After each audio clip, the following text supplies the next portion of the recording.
Greg Biffle air crash update. This is going to be a rant. It's going to be a rant. I'm standing up because this is going to be a rant. Why did the pilot want to return to the runway? Why did he not want to say, Mayday, Mayday, Mayday, we lost the engine. We want to go direct to Charlotte. Why did he do that? We don't know what happened in that airplane, and we probably will never know. This is not against him. I'm going to tell you about my experience in 40 years flying with old, retired airline captains that moved down to a smaller jet.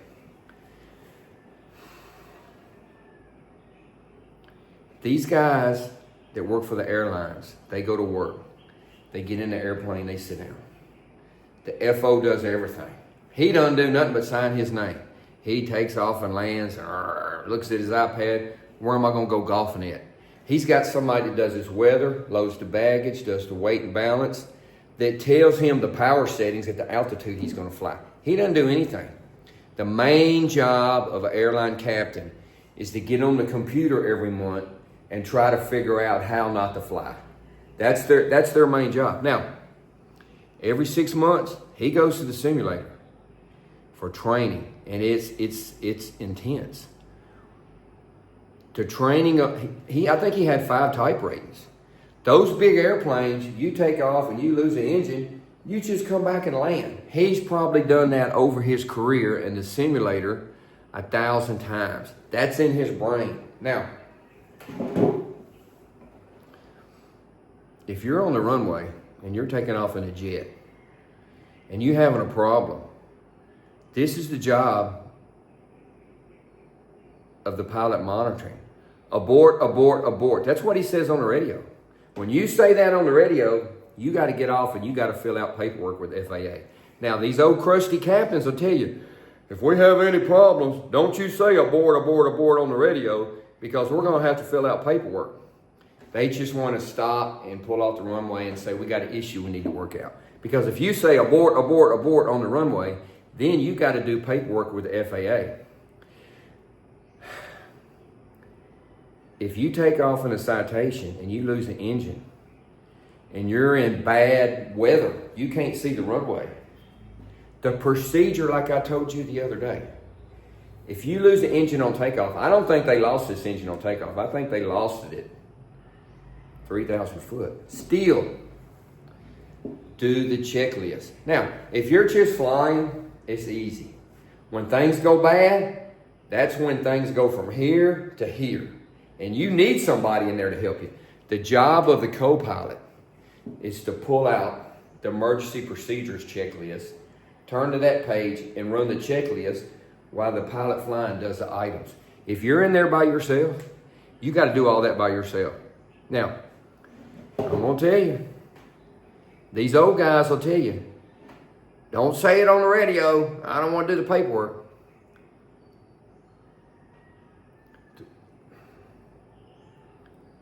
Let's just say this.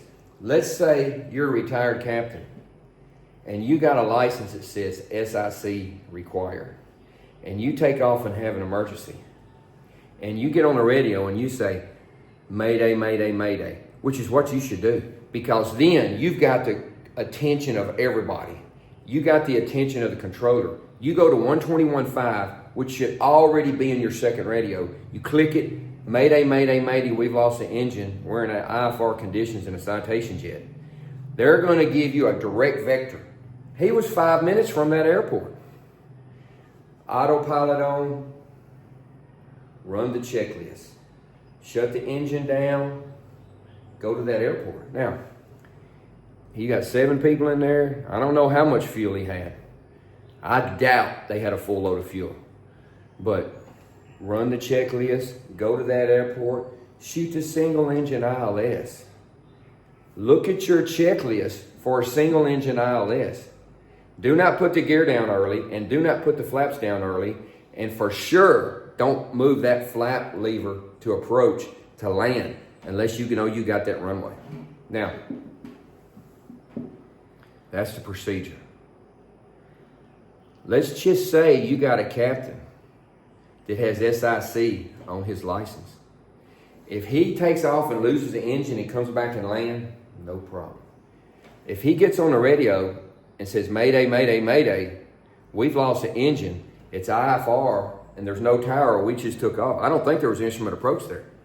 We want to come directly to Charlotte or the closest airport with a tower instrument approach. When he lands, he's going to have to do some paperwork. And it's going to come out that he did not have a qualified pilot in there with him. Now,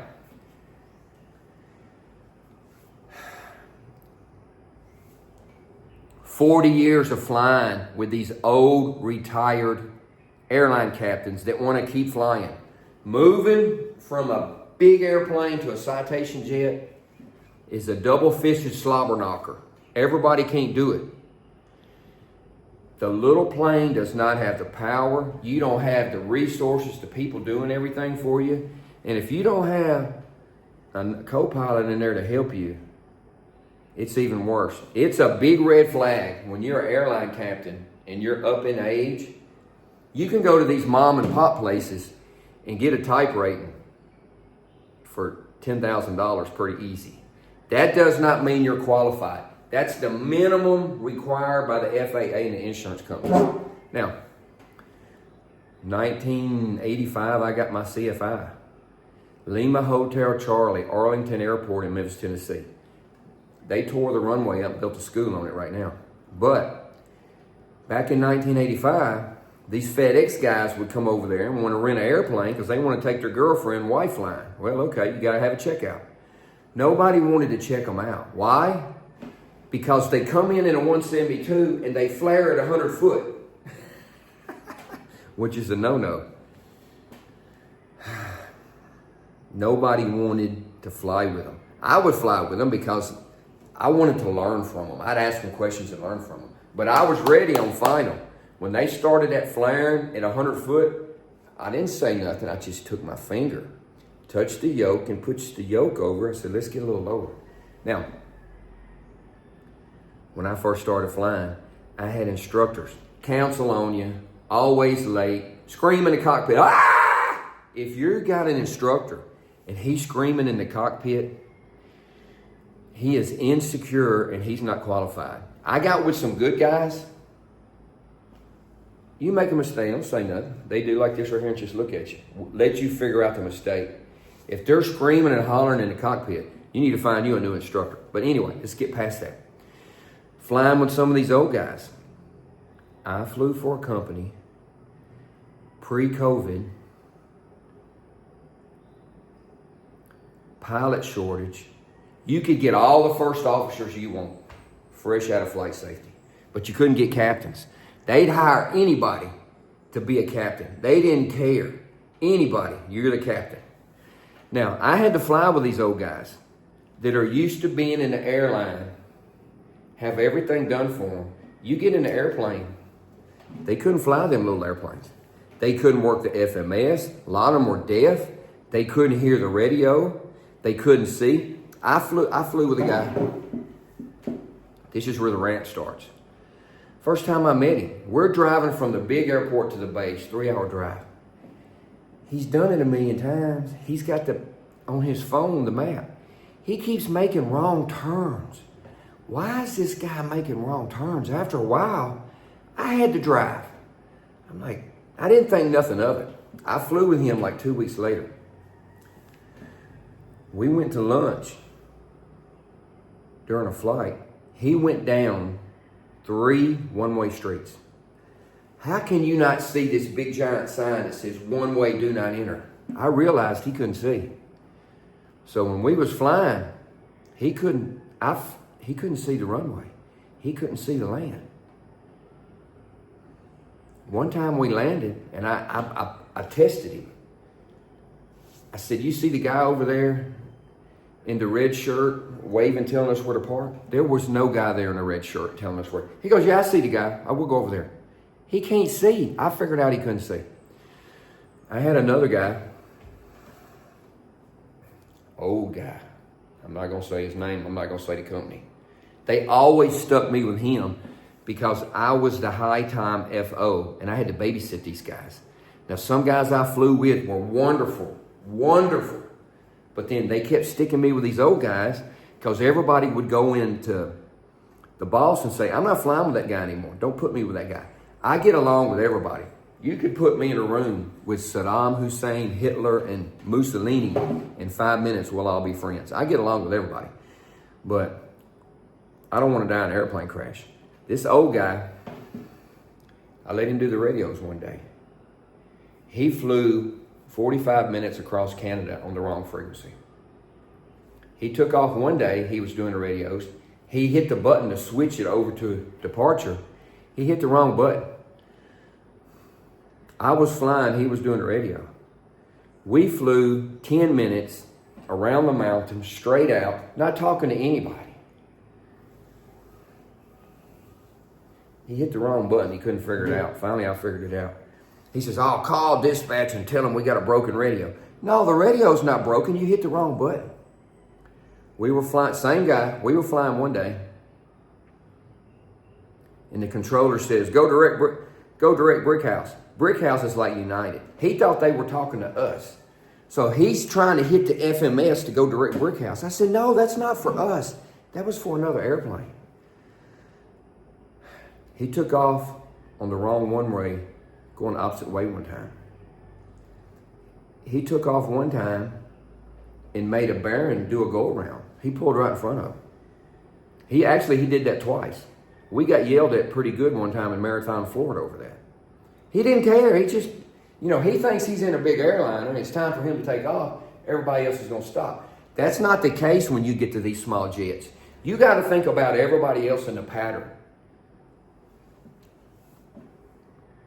One time, we went to park. I said, Delta, get off on Delta. He turns in Bravo. I said, why did you turn here? He's got passengers on the plane. He boxed himself in, barely turned around without hitting a plane and going back to Delta. I said, I told you to go to Delta. He didn't want to listen to anything I said. Sometimes these older guys, they don't want to listen to the FO. It's flaps up, gear up, shut up. They don't want you to say nothing or nothing. Same guy. Excuse me. We were in Canada one day. He put the wrong frequency in. He thinks he's at an uncontrolled airport. He landed with me in the plane at a towered airport, didn't talk to anybody. We landed, a guy picked up in a pickup truck, and they said, look, we need the captain to come over to the tower. He landed in Canada at a towered airport, didn't talk to anybody. I could go on and on and on about these old airliner guys. Some of them can't hear, some of them can't see, some of them, they don't know how to work the new avionics, Now, I looked up Mr. Biffle's airplane, and it looks like it had the original avionics, which is probably what this older airline captain learned on, But these older guys, when you get down to minimums, 200 foot, and you're in bad weather, if you cannot see anything, you have to go around. If you can look down and see the lights or the airport environment, you can go down another 100 foot. These guys, these old airline guys, because they've done it 1,000 times, will come down. They got the radar. They got all this fancy equipment in these big airliners. You don't have that legit. They come down low. What you have to do is get on the radio. It's the FO, so he doesn't kill you and say, we're missed approach. And then he has to go around at that point. A lot of them will tell you, if anything goes wrong in this airplane, don't say it out loud over the radio or on the cockpit voice recorder. You just point at it and you do this. They'll tell you that. These old guys will tell you that. That is illegal.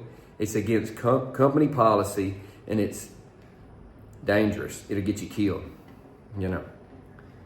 Flying with these old guys, some of them are spectacular. My mentor is spectacular. He's up in years. I learned almost everything from him. But some of these old guys that come from the airlines will get you killed.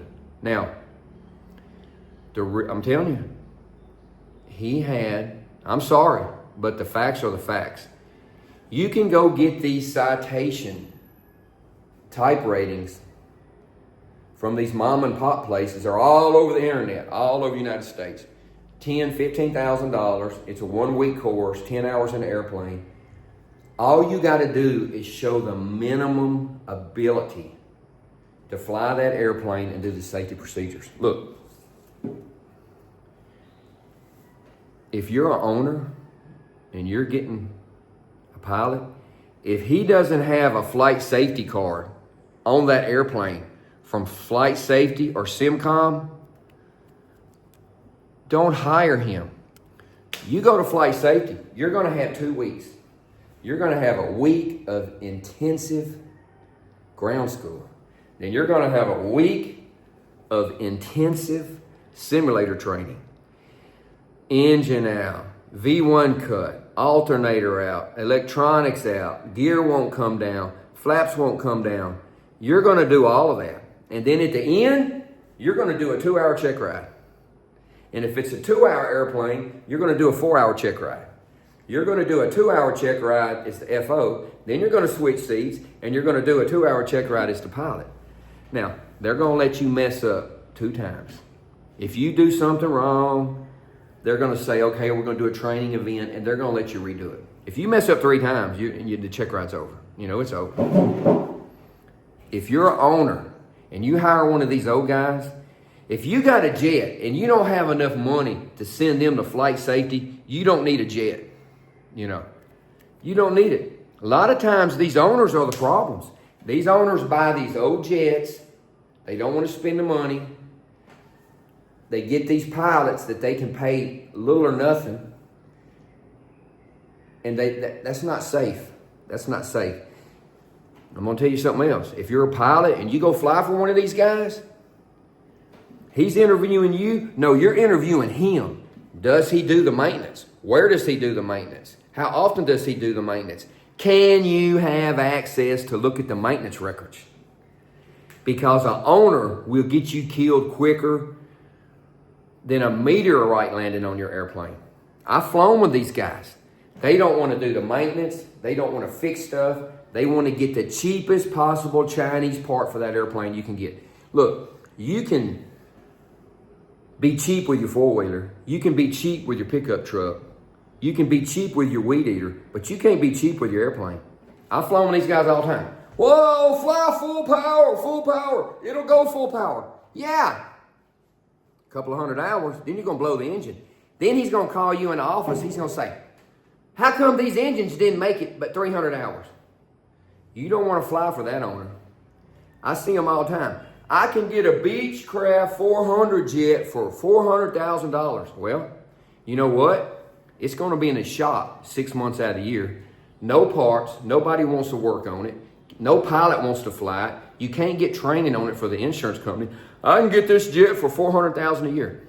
A 1981 Citation 2. You can get them all day long, 4, 5, 600,000, depending upon the engine time. Most of the TBOs on those engines are 5,000, 6,000 hours. If you take the 2 engines off that jet, it's worthless. It's not worth anything. Maybe $10,000, $20,000 for parts. The only value is in those engines. And nobody wants those engines because they're old engines. They got thrust reversers on them. They're loud. They're not even close to fuel efficient. That's why you can get those planes for $500,000 all day long. Now, you want a real jet? Go to the CJ. It's got 1,500 less moving parts. It's easier to fly, easier to maintain, it's lighter, it's more fuel efficient, but that's not what we're talking about today. We're talking about old pilots from the airlines that go down to these smaller jets. The Citation jet is the easiest jet to fly. It's the businessman's jet. It's the dum-dum jet. Cessna was smart.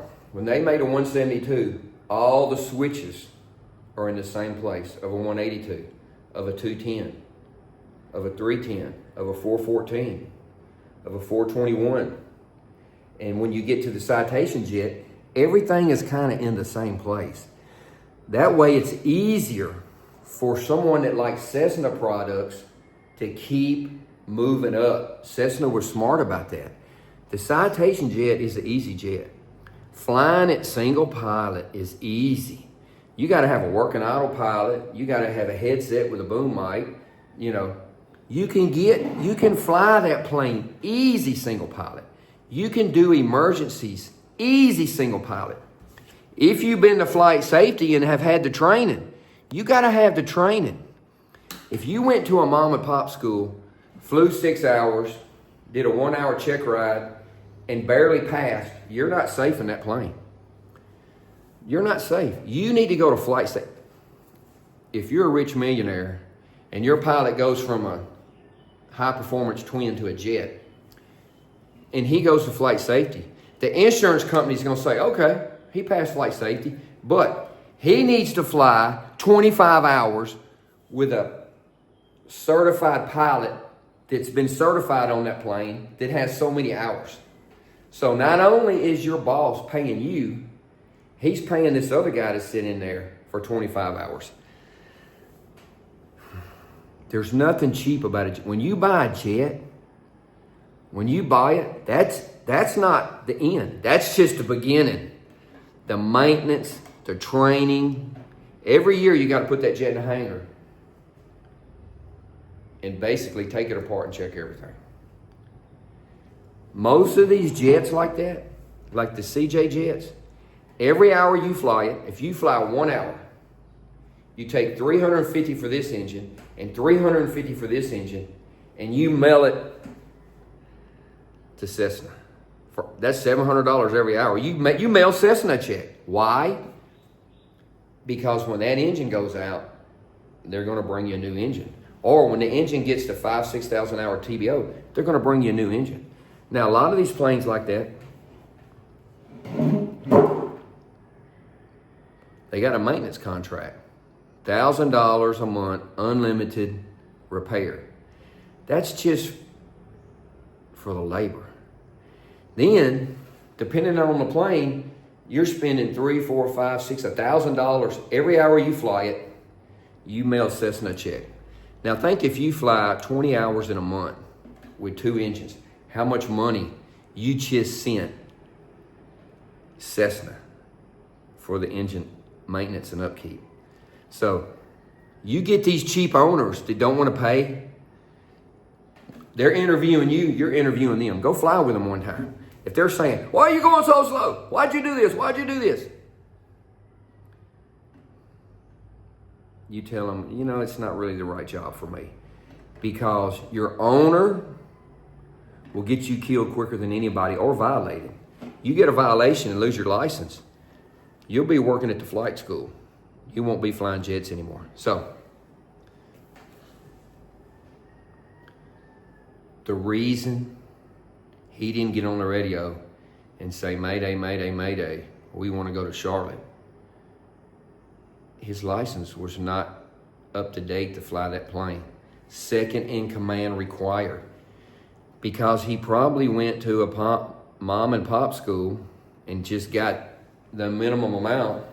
And everybody said, oh, the guy's a retired airplane captain with 5 type ratings. Well, losing an engine on a big, heavy iron plane, if you take off in a new 777, you lose an engine. I asked a lady one day, I was at getting my medical, and there's a lady in there. I said, oh, what do you fly? She goes, well, I fly the 777 for FedEx. I said, wow. I said, what do you do at a V1 cut in that plane? She goes, you don't do anything. The computer takes over and does everything.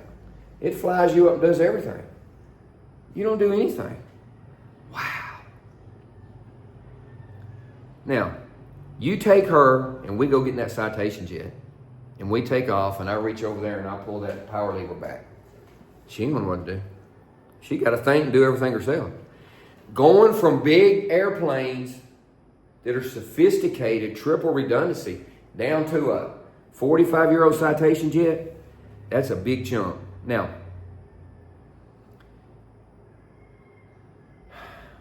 all he had to do, autopilot on, Mayday, Mayday, Mayday, We got 7 people on board. We got 3 hours of fuel. We've lost the engine. We want to go to the nearest airport, VFR, or with an instrument approach as soon as possible. He should have been on that radio. Now, that's the reason he came around and landed. If the weather was VFR, it probably wouldn't have been a problem. He put that gear down way too early. I think he was going to try to do the straight ins while he put the gear down and saw he wasn't set up. He already had the gear around. So it just all the way, just went around. This is not a 20-minute. This is 2 minutes. All of this happened quick. So his plan would have been good, but he should have brought that gear back up when he saw he couldn't have made that runway. That plane cannot fly with the gear and the flaps down on one engine. In a descent, it can.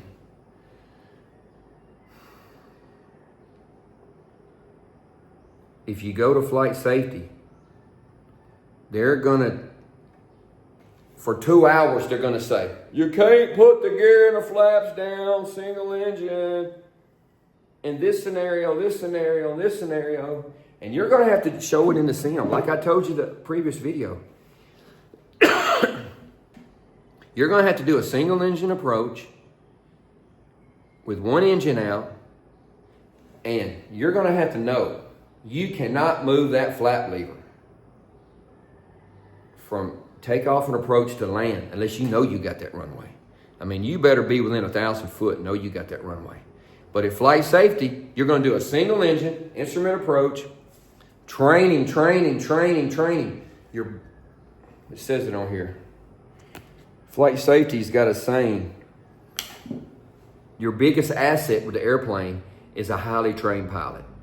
So when you're in flight safety, you're going to do an instrument approach. I did it. An instrument approach, single engine. You're gonna put that flap to land. You know you got the runway. About 500 foot in the fall, you're gonna barely see a 757 come on the runway. You got to do a go around. Full power, pitch up just a little bit. It'll climb, but you got to move that flap up, and you got to get that gear up. You put the gear down and the flaps to land. You've done committed yourself to landing somewhere. Now we don't know what happened in there. We know it wasn't fire. We know it wasn't smoke. That's basically the only reason you would come back that quick and try to land. But if you got smoke and fire in an airplane, you're not going to be calm on that radio. You're not going to say our engine's running rough. You're going to say we got a fire, we got to land. We got smoke, we got to land. That's what you're going to say on that radio. He didn't want to get on that radio. And he didn't want to declare an emergency. It was an emergency. He didn't want to say Mayday. It was a situation to say Mayday.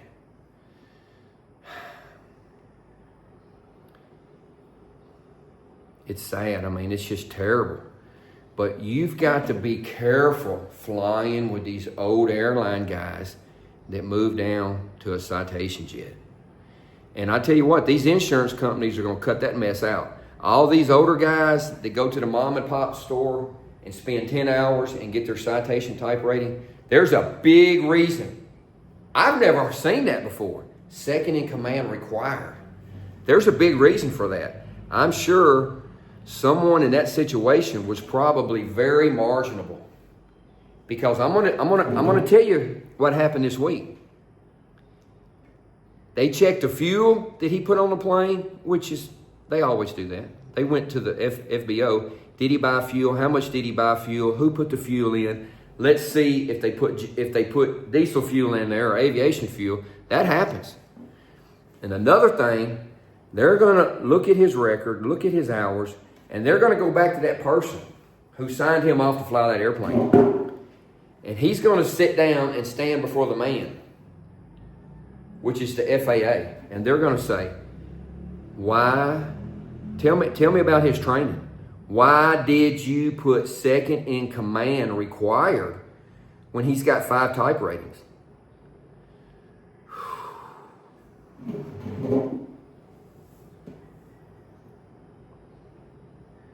About 6 months, the lawyers will be out. Everybody's suing everybody. It's Terrible, sad situation everywhere. But what you got to take away from this is, I'm not saying Greg Biffle was a bad owner. I don't know anything about that plane. I'm just saying my 40 years with bad owners. Owner screaming in the plane, I want to fly full power. And then the engines blow up in 300 hours, and then they pull you in the office. Why did you make the engine blow up? Well,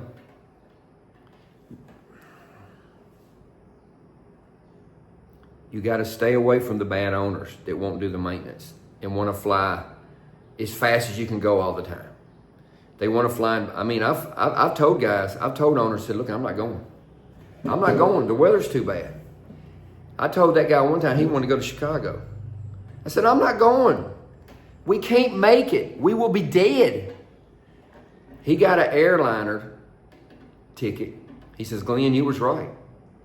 They made us sit for 3 hours before we could even go, let the weather clear.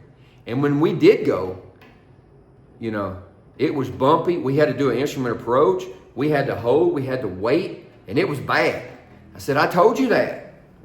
You think I don't want to fly? I want to fly.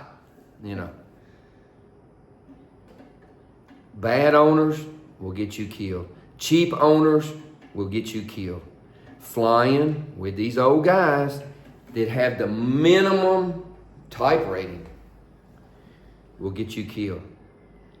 When I fly with these old guys, I sit like a gunslinger, just ready to put my hand on that yoke of the power levers, because they'll kill you. Even in a 172. I teach people all the time, in a 172, 182, people that own their own airplanes that can't fly it. And you got to watch them, because if they do a violation, you can lose your license. You're the one that's going to stand before the FAA guy, and that ain't no fun. So that is my rant. You got to be careful with old airplanes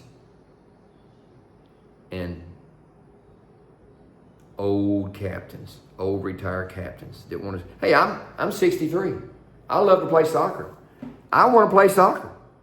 I want to play. Every time I see kids playing soccer, I want to play. When I was 40, my workers that work for my tree business were going to have a game on Sunday. I said, I'm going to go play soccer. I think I can still play. I played 45 minutes. I said, I feel pretty good. After 45 minutes, I was on the ground. I was in pain. I spent 1 week in the bed. I was hurting so bad. I learned a lesson. I can no longer play soccer. Now, these older guys that are retired that want us to keep flying, and I understand that they want to keep flying. I understand that. But if they can't go to flight safety and pass that course and walk out there with this card that says professional pilot I can't even say that word, proficiency card. If they went to a mom and pop school and they walk in with a second in command required, don't hire them. Now, that's a single pilot airplane. It's a simple airplane. That airplane is easier to fly than a high performance twin. It's easier. But you got to know how to fly it. You have to know where the nose of that airplane is going to be 15 minutes before it gets there. Not 14 minutes, not 10, not 5, 15 minutes. You got to be on the ground. And you got to think about that whole flight. You got to think about the weather,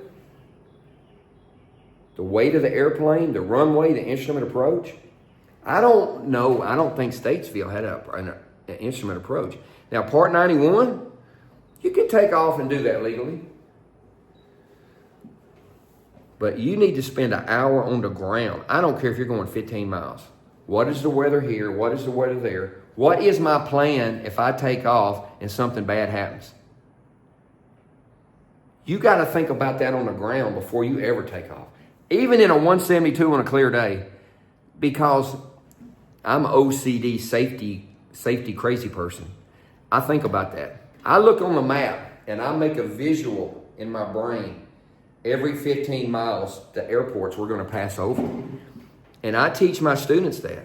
I tell them that before we take off. And I'm asking them while we're flying, especially at night. If we lost the engine, where are we going to go?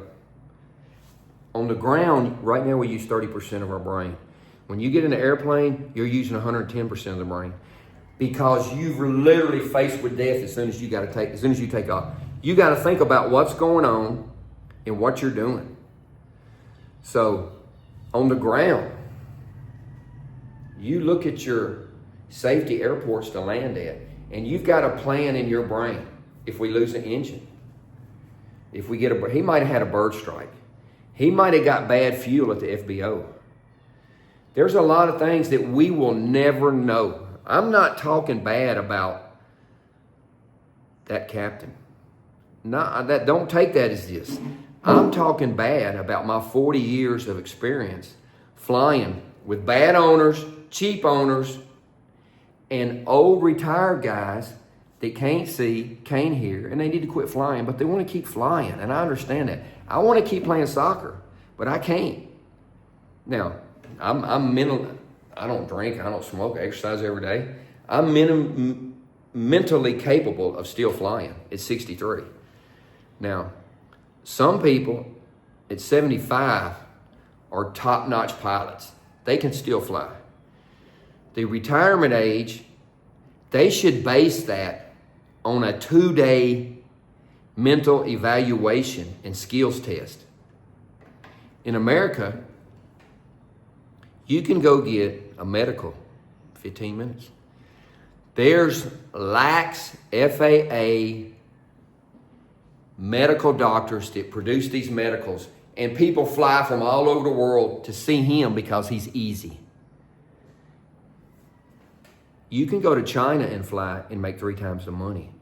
But the medical is a 2-day medical. They check you for 2 days. They make you sleep with heart monitors on, because if you have a medical emergency in an airplane, the doctor that passed you gets in trouble. In America, you can go to plenty of guys. If you can walk in there and you got $250, they're going to pass you. Now, to fly for the airlines, you got to have a first-class medical. The airlines lose a lot of people every month. Why? Can't pass the medical. Diabetes, overweight, cataract, can't pass the heart exam. They lose a lot of people. Where do those guys go? They want to fly. They go to flight safety. They get a second-class medical, and they fly these little jets. Now, let me say something about flight safety. You go to flight safety, 60% of the time, you're going to get an excellent instructor that wants to teach you. 40% of the time, you're going to get one of these guys that had to retire, can't pass their medical, and they're old and crusty. They don't want to teach you nothing. They want to scream and holler. They want to tell you war stories. And they want to let you know that they're a 20,000 hours retired captain. If you get somebody like that at flight safety, you go to the director of operations immediately and say, I need somebody new. I need somebody new. Don't do that to yourself at flight safety. If the guy's not teaching you, if he's not letting you fly, if he's screaming and hollering, go to the director of operations and you tell him, I want somebody new. Don't put up with that. Those guys I was telling you about where I flew, I went into the office of the president, chief pilot, and director of operations. I says, look, I told them for 30 minutes everything that old guy did. 30 minutes. Everything he did. They just looked at me. And the president said, well, who do you consider a good pilot here? I said, I'll tell you. And I made a list of perfect pilots. Now, that guy, a couple of months later, he had an incident. That's all I'm going to say. That's all I'm going to say. So, I'm sorry for the rant, but 40 years of flying with bad owners and these old retired guys that get the little bitty minimum training for that airplane. Don't fly with those guys either, you know. They call me all the time. Oh, we need a second in command. Who's the captain? I ain't flying with that guy. You know, just don't do it. You need to have a list of people you will fly with and people you won't fly with. Okay? Okay, end of rant. I'm sorry. But nothing against. This is not about the Greg Biffle airplane or the pilot or the owner or the maintenance. This is about 40 years of flying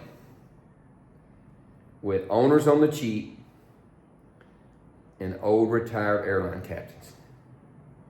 That's what this is about. So, anyway, terrible situation. But you young guys that get these flying jobs, you got to interview the owner. If he won't let you look at the maintenance, if he won't let you talk to the maintenance guy, go fly with him and see how he acts in the airplane. If he's screaming and hollering, he ain't even got a pilot license, but he knows everything. You can fly these engines full power. No, you can't. You'll burn them up. Okay, enough rant. I hope this brought some light to people that own these airplanes. Before your friend says, oh, we're going to jump in my plane and we're going to go down to Florida for the weekend. Well, let me go back and watch Glenn's video on cheap owners and old retired airline guys. Come back and watch this video and just say, you know, I got to go to my wife's friend's birthday party. I can't go that weekend. Just stay out of them jets. Just stay out of them. Now, you get in these companies that have a professional 135 operation where the pilots are overly trained every 6 months. The maintenance is every time that plane lands, you got an army of mechanics working on that plane. That's a different situation. But you got these rich guys that have their own airplane, and the reason they're rich, because they're so tight, you couldn't get a greased BB up there, you know what. And they don't want to spend money on that plane, just don't get in that plane. Just don't get in it. Okay, this is the third time I've said this rant's over. So, this time, the rant's over. I tried to keep this rant under 20 minutes, but I cannot rant under 20 minutes. This has been 43 minutes, but it's something that the general public and passengers need to know before they get on these airplanes. And pilots need to know before you accept these jobs. And owners need to know before they hire these pilots. Oh, this guy's got 20,000 hours and 5 type ratings. He's going to fly my jet. Sir, you got 20,000 hours. What's your credential to fly my plane? Well, I went to a mom and pop store, and in 10 hours, I got a type rating on the plane. Oh, okay, thank you. We'll be in contact. You get a retired guy comes in there. What credentials do you have to fly this plane? Well, I went to flight safety, and I got 3-week training. I've done every single possible scenario of emergency procedures there is in that plane. And I did a check ride under pressure for 2 hours, constant emergency, constant emergency, constant emergency. You do that for 2 hours, constant emergency, that is seared into your brain. When you're on the ground, you're using 30% of your brain, you can't really do it. But when you're in the air and you're flying and that emergency comes up and your adrenaline kicks in, your brain can pull that stuff up. Boom, boom, boom, boom, boom, boom. You can do those checklists. When you go here, there's memory items that you have for every emergency that you have to do in the simulator on the check ride. Boom, boom, boom. You got to do them boom, boom, boom. Quick. You know. Okay. This is the 4th time the rant is over. The rant is over. If you're an owner or a pilot or a passenger and you're faced with getting in one of these airplanes, You can call me. I'll tell you. I tell you what to ask, what not to ask, what to do, not what to do. glensflighttraining.com. That's my website. Feel free to comment. Feel free to share. Show this to the owners. Show this to the passengers. Show this to the young pilots. Because this video could literally save 1,000 people's life. You know. If you need my advice, you can call me. You can find my number. I'm not hard to find. And I ain't gonna charge you nothing. Why would I charge you? I'm 63, retired. Do I fly still? Yes. Am I still current? Yes. Is my medical current? Yes. Do I study aviation? Yes. Am I aviation junkie? Yes. Does this whole situation with this airplane break my heart? Yes. It's hard to watch.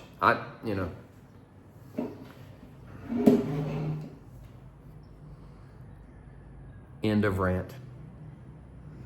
The 5th time. I promise you. End of rant. If you need me, call me. Thanks.